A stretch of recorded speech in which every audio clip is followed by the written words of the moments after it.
গিন্নি, এবার বৃষ্টির ভাব ভালো না, বড় কোনো সর্বনাশ হয়ে যেতে পারে।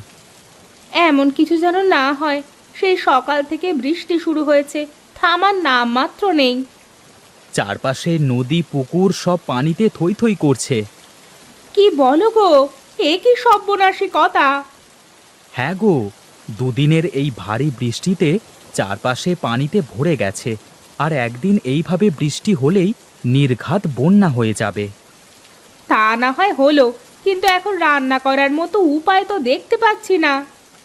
এখন আর তোমায় এই বৃষ্টির মধ্যে কষ্ট করে রান্না করতে হবে না। তুমি বরং আমাকে কয়েকটা মুড়ি চিঁড়ে খেতে দাও।